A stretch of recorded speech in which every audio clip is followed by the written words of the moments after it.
Reporting live from Myers Glove, Fight Plus News, I'm John Abba. The investigation around Nolan Wells' mysterious death continues to heat up, and this time the FBI is now stepping in to look into what happened. As you can recall, Wells was enjoying a remote island off the coast of Mississippi for the 4th of July, when he would be reported missing close to 11 p.m. Now, suspicions would grow because the friends he traveled to the island with, known as Horn Island, would allege that Nolan decided to stay back to talk to a girl. That will be one of the first indications for Nolan's father, Elmore, that something was off. I preach that same thing to my kids. If you go somewhere with someone, you come back with them, no matter what. Don't let a girl separate you from your safety net. It's plenty of girls. So for them to come back and that'd be the first thing that come out their mouth, like when they said that, they automatically just turned it turned me off, but it turned on a question like, I know he wouldn't do that. Not only did it seem unusual that Nolan would leave his group, but the fact that he didn't keep his phone with him if he voluntarily stayed has been the biggest red flag for many. Nolan's body would later be found washed ashore 2 days later after a search and rescue mission was conducted.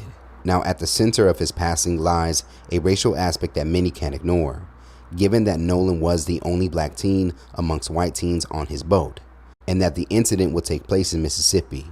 According to stats platform Statista, Mississippi is known for having the most lynchings in any state in America, with 93% of those lynchings being black people. It is because of Mississippi's history, and for some present day, that local officials handling the case can't be fully trusted. Now, on Tuesday, a new update from the sheriff over the Jackson County Sheriff's Department, Sheriff Ledbetter, would speak with reporters to share an update. According to Ledbetter, he and his team are not going to be pressured to rush their investigation, but will reveal that the FBI and other agencies have now stepped in. We put out a call to action last week for that information, and it has been very productive for us. Ledbetter did confirm that interviews have been conducted with witnesses, and the department has been in contact with other departments and agencies, including the FBI. Rumors are out there, but we don't respond to rumors, we respond to facts. From research, it is said that majority of Horn Island is federally owned, which could be a reason as why the FBI is now getting involved, as the agency specializes in crimes occurring on federal property like military bases or national parks, or can even get involved at the request of local officials. And for some, their involvement now appears to mean foul play has not been completely ruled out. Now, despite Ledbetter assuring that his team is doing a thorough investigation as to what happened to Wells, it appears that Wells' family is still not trusting the local authorities fully, especially after recently admitting in an interview with the Griot on Monday that the sheriff's department has not made contact with them since last Tuesday, in which their attorney, Benjamin Crump, would comment was a little odd. So I'm going to be honest, we have not heard from our local authorities since last Tuesday. We received a phone call, basically really no updates, and that was it. We've heard from no one else. Now, another issue that some have had with the local authorities' steps in the case was Ledbetter first sharing that he did not suspect any foul play. The announcing of this before an autopsy was even complete troubled many following the case, adding to their fears that a cover-up may be in the works. Now, other concerns for many is that the autopsy done by local officials have yet to still be released. According to local outlet WLOX, results from it are expected to come within several weeks, with a toxicology report being done by outside laboratories. And because of this, that timeline makes many uncomfortable as they realize how crucial every moment is. Now, it is also noted by the local coroner's office and from a second-hand report by a member of the Cajun Navy who helped with Nolan's search, his body did not appear to have any signs of physical injury. There were no immediate signs of physical injury, Jackson County Coroner Bruce Lind told CNN. Now, it's been 10 days since Nolan's tragedy would first take place, and questions still remain to what happened and were his friends involved. As reported here on Monday, discrepancies have emerged between accounts given by the friends who traveled to the island with Nolan about when they last saw him. The friends say they last saw Wells at 3 p.m., but that looks to conflict with two other accounts. Other witnesses have documented that Wells was still alive and with others as late as 4 p.m. And in an alleged screenshot by one of the young men's mother, initially told someone in a Facebook DM that the group last saw Nolan around 5 p.m. when they were trying to get him to board the boat so they could leave. Now, looking at all this, these inconsistencies have led some to speculate that the friend's 3 p.m. timeline is meant to place their last contact with Wells before the point at which others can independently confirm he was still alive.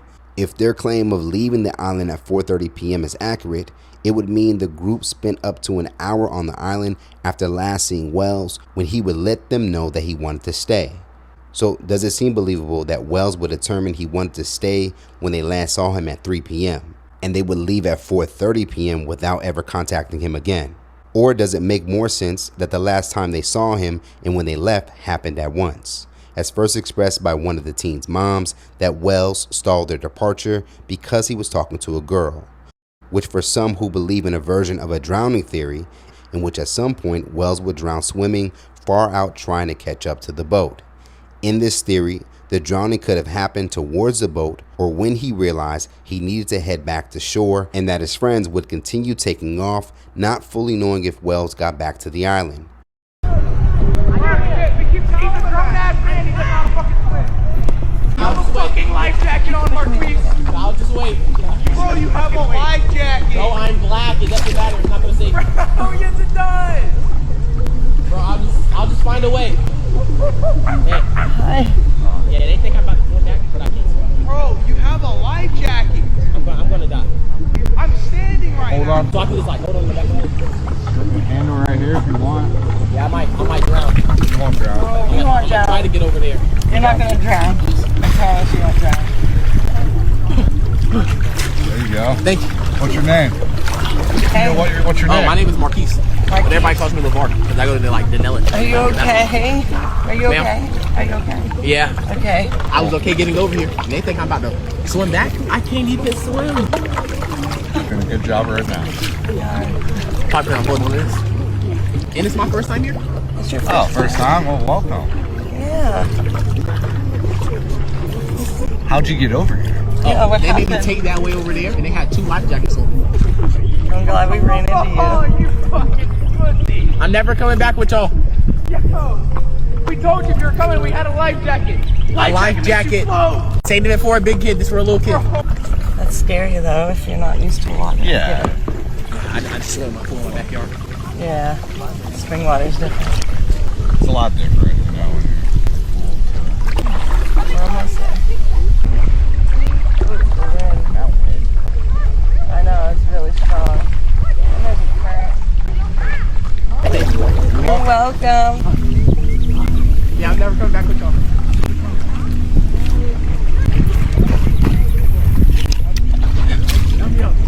I don't know what to say. These are the answers that people want to know. And now with others looking into all the facts, what happened to Nolan Wells will hopefully be revealed. Let's talk about it more in the comments below. Reporting live from Hypers Club, Fight Plus News, I'm John Abba.